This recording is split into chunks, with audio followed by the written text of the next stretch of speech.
Okay, so I'm originally from Costa Mesa. My wife is from Dana Point. At the time, we were just best friends.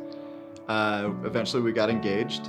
As an affordable place to live, we looked at Corona. I started looking up crime statistics. So she focused more on the, they have 34 parks in Corona. Mind you, this is a few years back.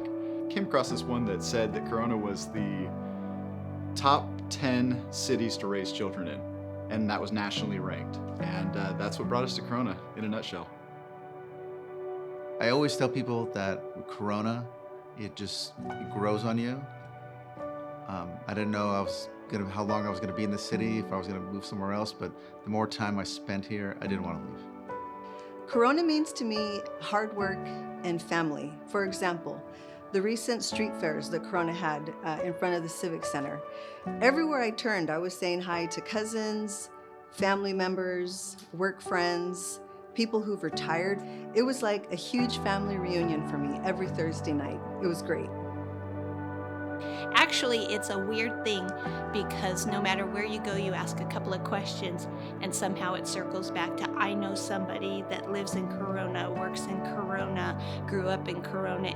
Just by asking a few simple questions, somehow there's a Corona connection. So I chose to work for Corona Fire Department because my dad had worked for Corona Fire Department for 30 years. Shout out to retired Deputy Chief Chris Cox. And I thought it would be great to continue on his legacy and the family name within the department. I love working here. I think it's a great city to work in and a great department to be working with. I think there's kind of a home for everybody here.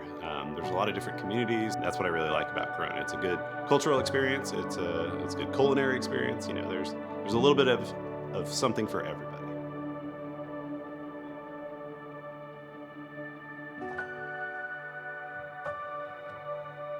Calculated it last night. 165 months. Yeah. Like everybody else, we wanted to find affordable housing. We wanted to, find a place that we could start our family. Our vision as part of our strategic plan is to be that safe, vibrant, family-friendly community. And we want to create a sense of belonging so that people from a diverse mix of backgrounds all feel like they belong here and that it's a place where they can thrive. You can't really start a journey unless you know exactly who you are. Right. If you're going to get anywhere, you need to be solidly rooted in who you are and where you want to be. We didn't know where we wanted to go or who we wanted to be. And once we've kind of determined that, then we're able to process a roadmap or a strategic plan. Just to jump into the plan, you're all familiar with it. We have one vision, one purpose, 6 values, 6 goals, 21 objectives, 138 strategic actions, and 125 performance indicators and milestones. The strategic plan has breathed a lot of vitality into Corona. And good things are happening because that's the way that we planned it to be. Staff's actual work plans are tied to the strategic plan. I love delivering on what we say we're going to do.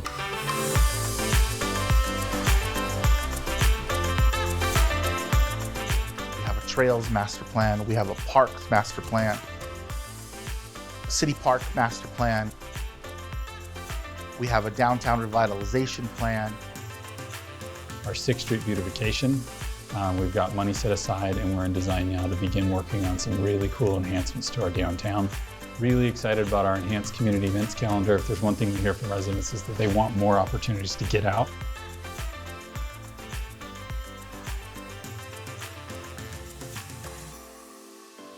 And then we're on a branding initiative, including a new website that is going to be rebranded as well.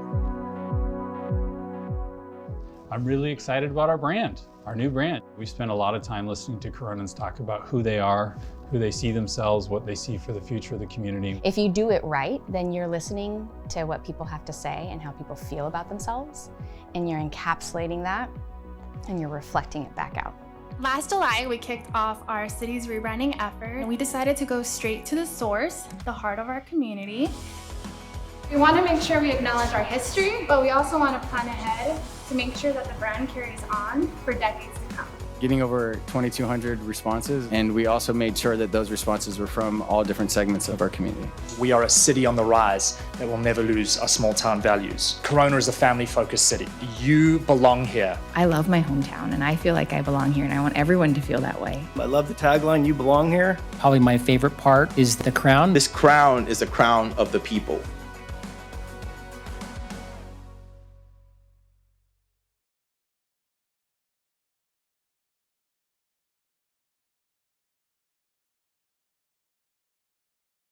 Make Corona beautiful. The real power in our community is with the residents. This is a great thing that you're doing today. We engage the community in tons of surveys. We've asked people so many different ways to get engaged. There's social media, there's QR codes when you go to the park. We're really trying to capture all of their voices. We need to hear from them in order for us to properly do our jobs and to be held accountable. The whole point of us today, for you to be here, is to understand what goes on in our city so you can think about jobs, but also about how you get services from your local government. I'm visiting the City Hall. We're so excited today to be celebrating Hispanic Heritage Month. Black History Month, yeah, baby. Welcome to Community Conversations here in Corona. Corona is a very diverse community. What gives rise to community and to feeling engaged is having the opportunity to have a space that's open, that draws you in, that allows you to understand and get to know one another and to foster conversation. I think what we heard from is the community. They want bigger and better entertainment and come together in celebration. Hello world, welcome to Tree-tacular. The season kicks off in spring. We do our Tree-tacular event. That is a combination of Earth Day and Arbor Day, where we are doing community cleanup, we are doing tree planting. It's a mother and daughter project today, community service. Well, it's really great to work together with community members, planting 3,000 trees for the year. Hello, Corona, happy 4th of July!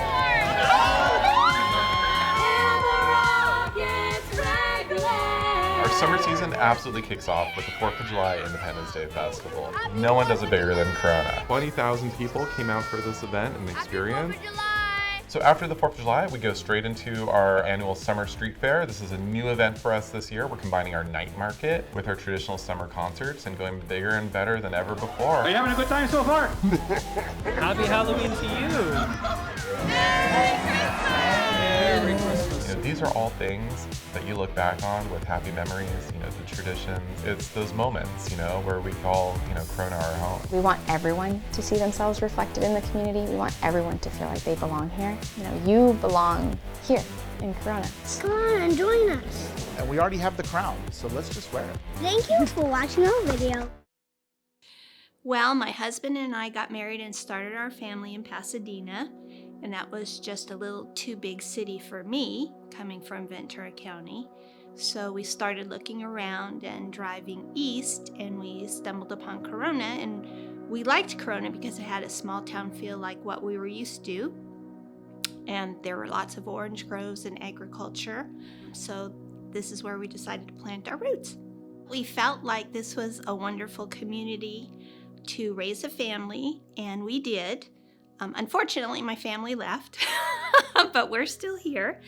We ended up meeting a lot of really wonderful people. We got very involved with the Christian Arts and Theater group, again, meeting some really, really wonderful, very close friends who then became our family by choice. I use the term family. I just think Corona is very charming. Like I said, it's a little town around a bunch of big cities, and I love my town.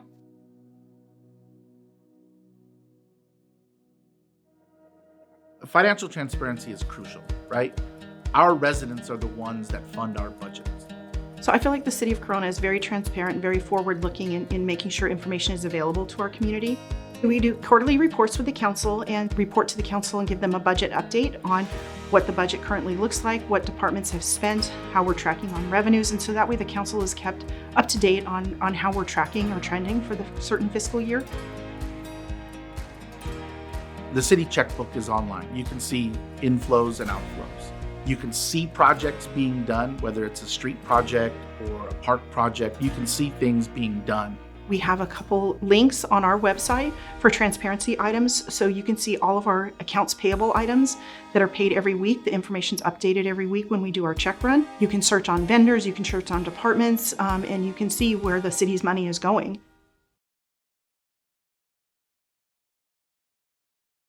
You know, the McKinley Grade Separation Project, you have an area that is broken because of the rail traffic is expected to triple by 2035.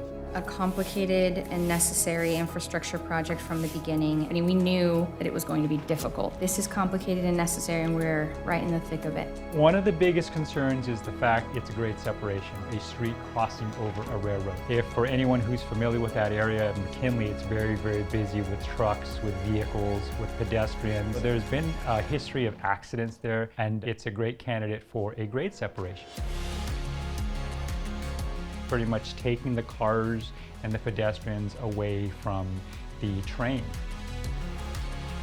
The AI traffic optimization project and leveraging AI technology in order to move traffic, to move cars through the city is so exciting. It's a game changer. It really will be. That project is really to optimize the traffic signals with artificial intelligence, using algorithms, using the technology that's already out there that is rarely used in traffic signals. It's really a smart traffic signal system where it combines the timing of traffic and also kind of be intuitive as to what vehicles are out there, so that you're not just sitting alone right out there and realize that there's no traffic around and the light's not moving for you.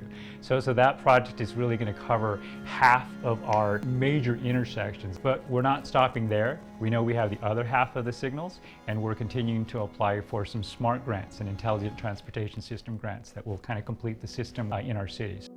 My name is Megan Quinn, and I've worked with Corona Fire Department now for 7 years. So my dad always loved working here. He loved working with the department, the community.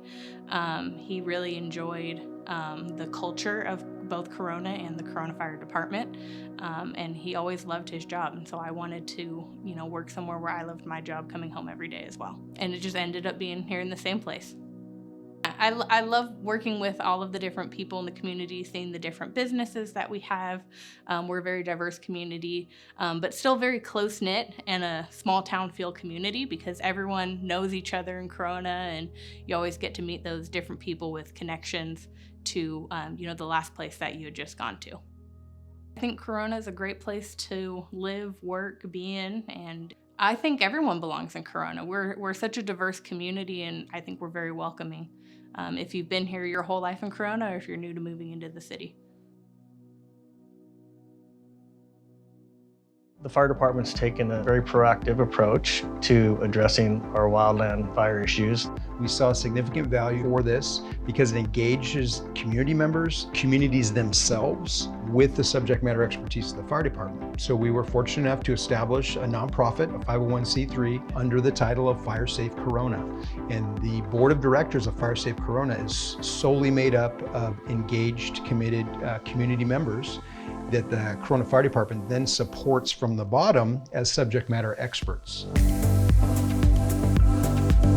Big passion for our community and the region is our trails. So one of the greatest threats to our trail system is the threat of wildland fire. So one of our earliest engagements is we're gonna directly interact with people using our trails on high profile weekends and really send them to our message and try to build our user base and get more people involved to understand. Everybody really who lives close to the wildland areas, they need to really take a proactive approach to making it less likely that their house is gonna catch fire. I think by getting the citizens involved throughout the entire process, you're going to get a better finished product with more buy-in from the community. We need the community. Yeah. I've been here on and off since 1988. It's where I grew up, where I was comfortable with, and good place to raise a family. Moved to school for 4 or 5 years, and then got married and lived in Yorba Linda for 5 years, and then came back to Corona. A lot of good food spots, especially Mexican food. Just really good neighborhoods, generally pretty good people around, a lot of diversity. Every section of town has its own little flavor. It's just a great place. So there's variety, there's diversity, there's amenities, and honestly there's safety too. Corona's a really good place to live. Good sports, good schools, parks, all the amenities we have here, trails, yeah. Trying to be more active and getting outside and using all those features. It's like a lot of the nicer spots in Orange County, but a lot more bang for the buck. It's just the place I wanted to raise my family in.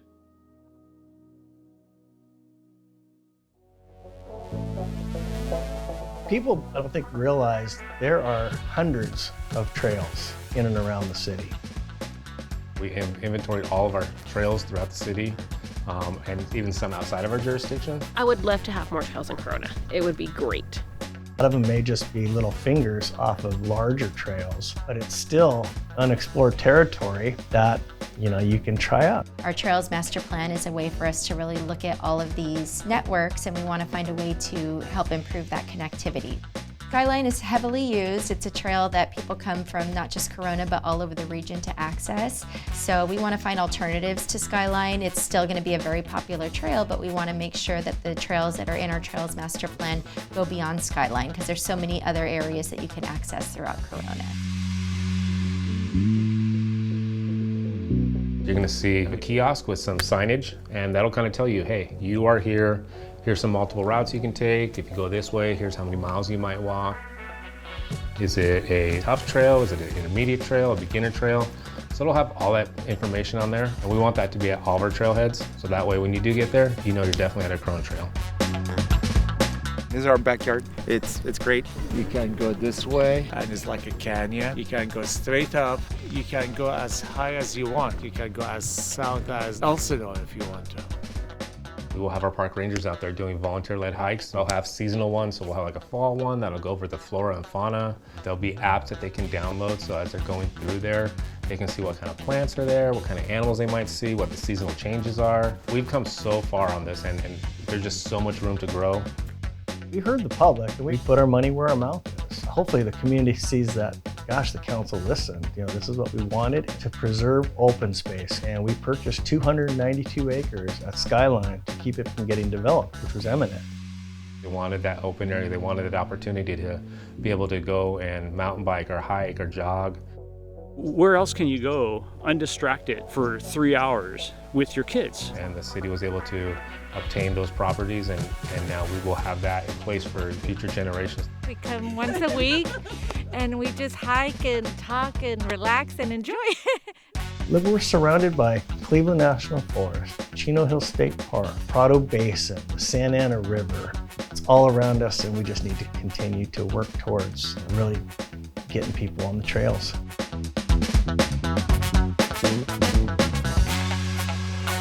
Our city council has really shown their commitment to rebuilding our urban forest, and over the last 2 years we've gone full force with making that happen, planting about 3,000 trees a year.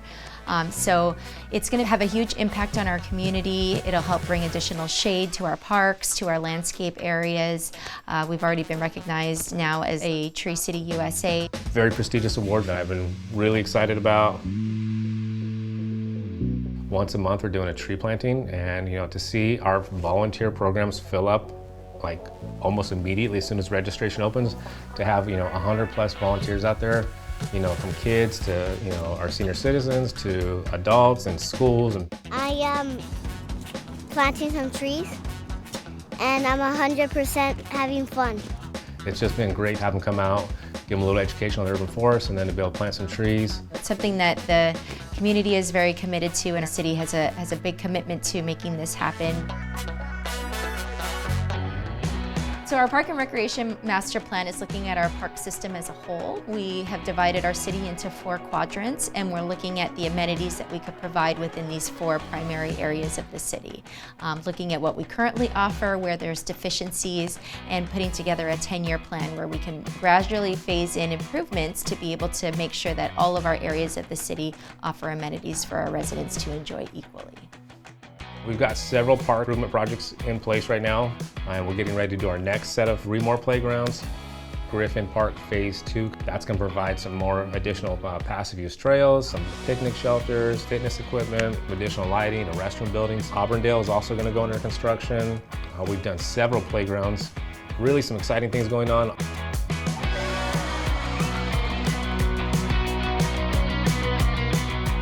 Every day there's just something new that we're doing out there, and it's really nice to give back to our community.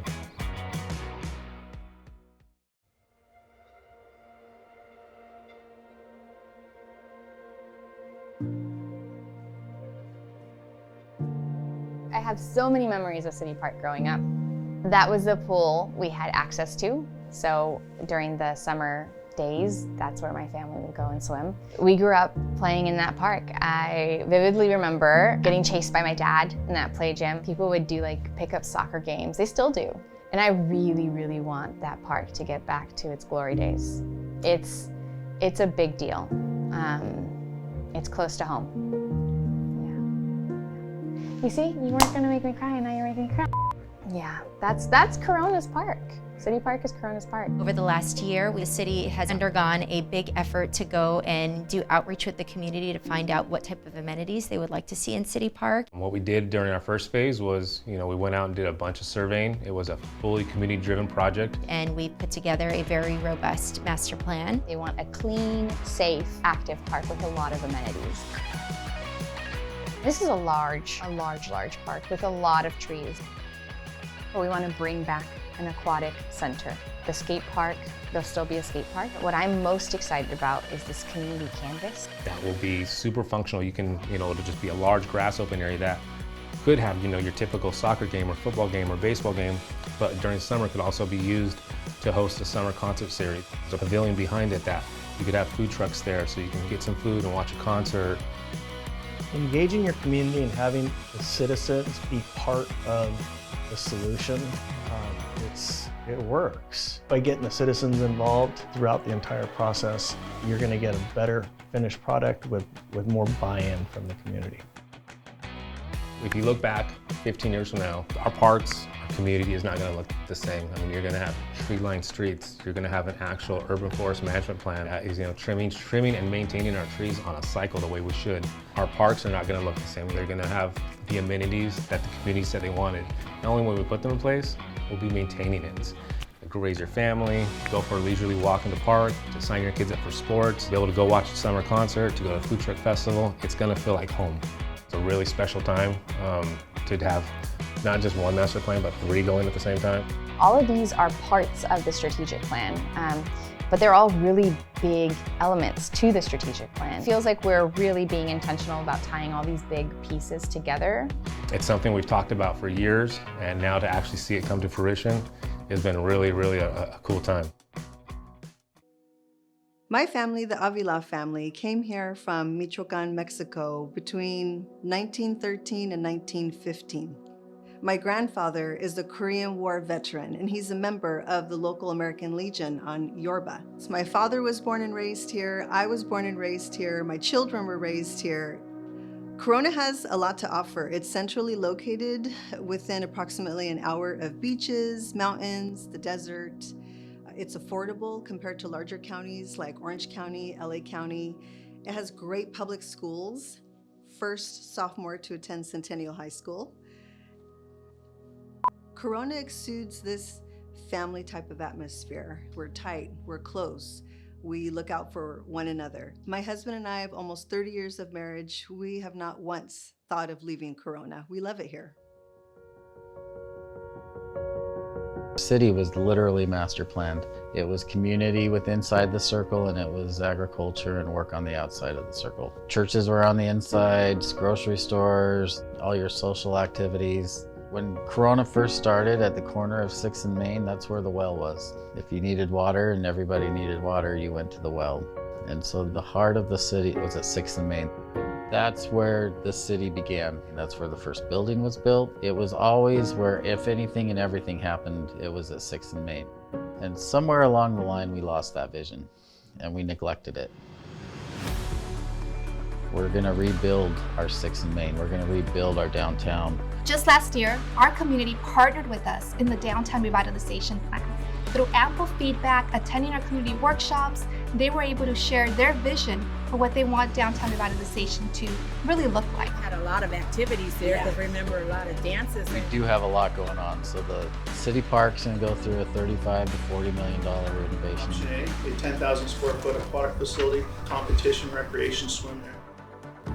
So the lab, they already had the brewery in plan check. And if you look at it, they've already started ripping out the back parking lot. It's going to turn into outdoor dining areas. It's going to be elaborate. It's going to see fire elements, water elements. We are going to be launching our commercial facade program, grant assistance to be able to improve the exteriors. So businesses, we want you to participate, to be able to take advantage of these grants, improve your exteriors, and ensure that more patrons can come to your locations. We're going to bring back the Showcase Theater, so we'll have live music, we'll have good bands, and good bands once played there.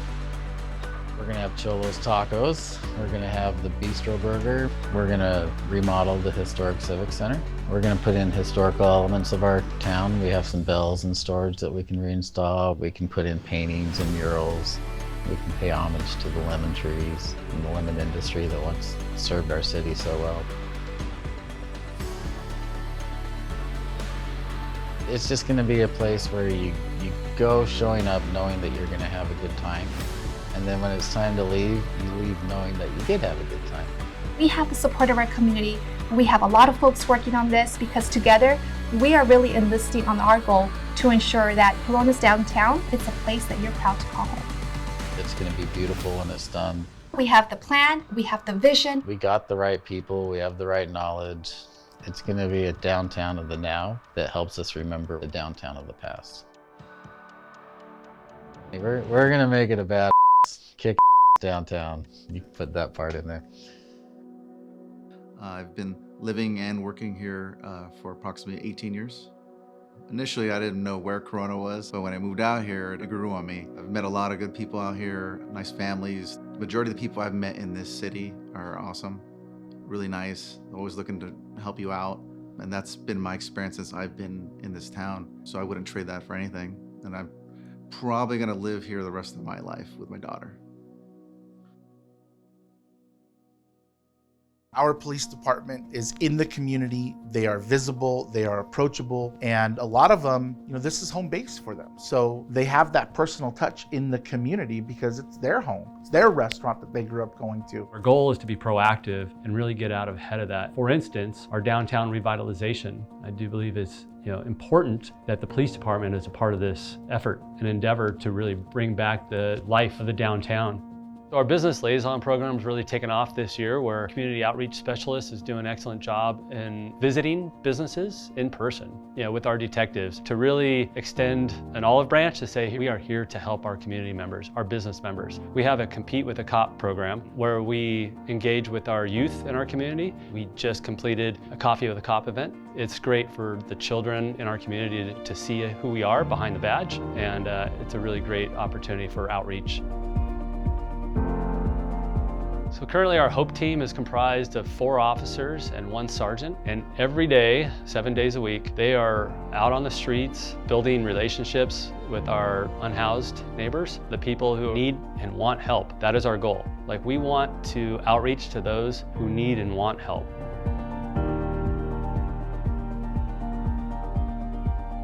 We've done an amazing job of building that relationship and building that trust with our community. And I think that's the proactive piece that really sets us apart from other communities. My opinion is the police department, we are the community, and the community is part of the police department. All right. You got it.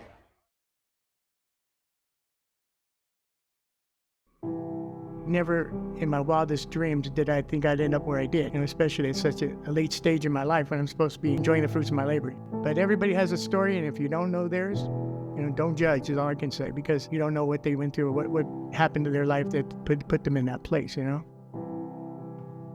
City Council adopted a comprehensive homeless strategic plan. We have achieved a 60% reduction in unsheltered homelessness just since we launched this plan. So think about the system: prevention, outreach and engagement, connection to shelter services, and on to permanent housing. Since that happened 3 years ago, you are going to be amazed at what we've been able to do since the homeless strategic plan was adopted.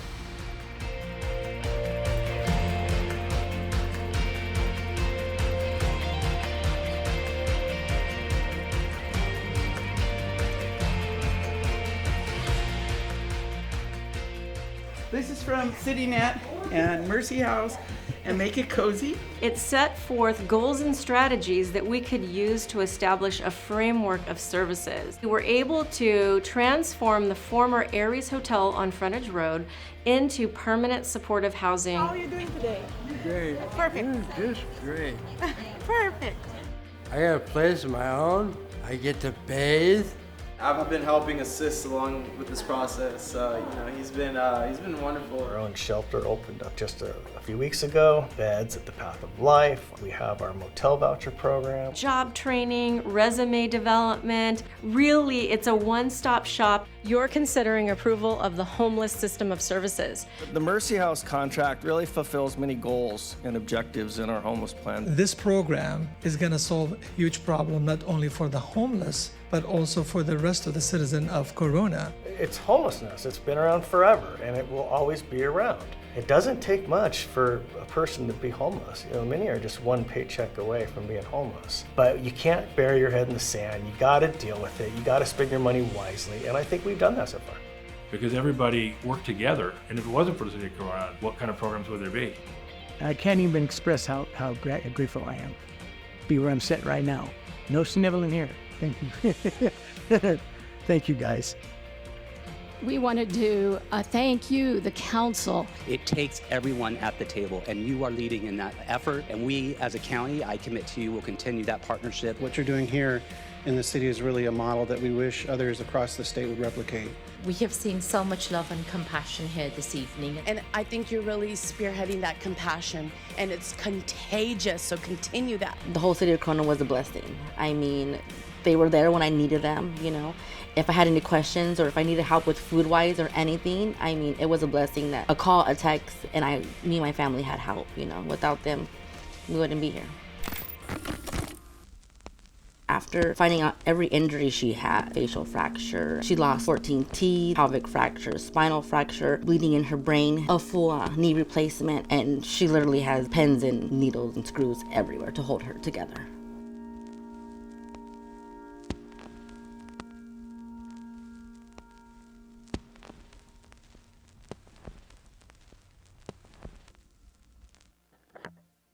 Was sitting there, someone had mentioned to me on Facebook. She's like, it's a really good program and it can help you and the kids. They'll put you up somewhere where you guys will be all together and you don't have to worry about bouncing from house to house. You guys will be together.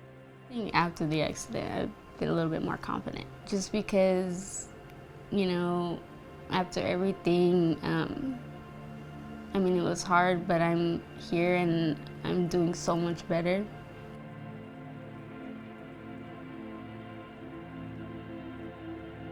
Now we're in my permanent home, so I mean, yeah, it's a blessing to actually say I have a home now, you know. It's not just, oh, we're just living in a motel. No, my family has a home, you know. I have an address my mail can come to. I think after, you know, learning everything that happened to me and, you know, I had gone through so much and I look at myself every day and see a difference and look at my scars, but, you know, I know I'm here, I'm alive, I'm with the people that I love, and I know that, you know, that I am strong.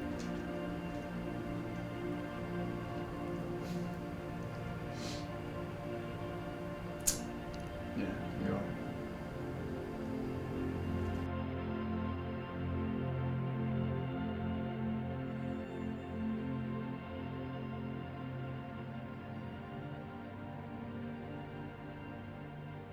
We see results.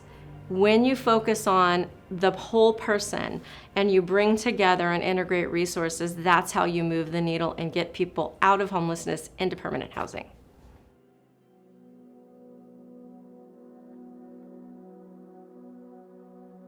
We've been in Corona for 14 years. Let's see. Our favorite place is probably Divine at the Crossings. My wife and I went there when they first came, and we remember like the chef came out, talked to us, and he was like super excited about the food. And so we're like, oh, this is really cool. And it was like a dining experience. It's kind of changed now. You know, they're more comfortable, I guess, or more established.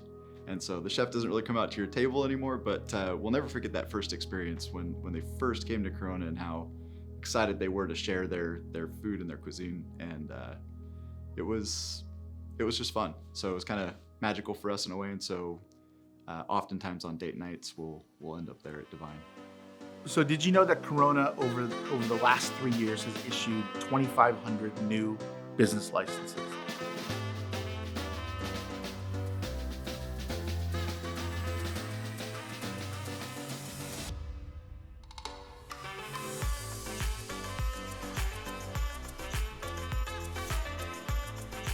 And really and truly, those are what's supporting the people of our community, those businesses. They're providing jobs, they're providing goods. They're providing an avenue for people to stay in Corona and shop in Corona. If you can work where you live or live where you work, your life is better. There's a lot of opportunities here. We have 80,000 people that live and work in the city. And to me, I'd like to see that number at 100,000. So as part of Live Work Corona, we're inviting our employers to take the pledge. Many have already done so. This means that they're making a commitment to hire locally. So earlier this year, we had our first Live Work Corona job fair, which was amazing. We had over 150 folks, job seekers attend, and over 30 employers. The future for Live Work Corona is about making sure that more of our employers are connected and able to see the benefits of hiring locally. I think we're at this really great time in the city's history in that respect, that we're going to see more and more people working and living here, and I think that's going to be a benefit not just for their families, but for the community as a whole.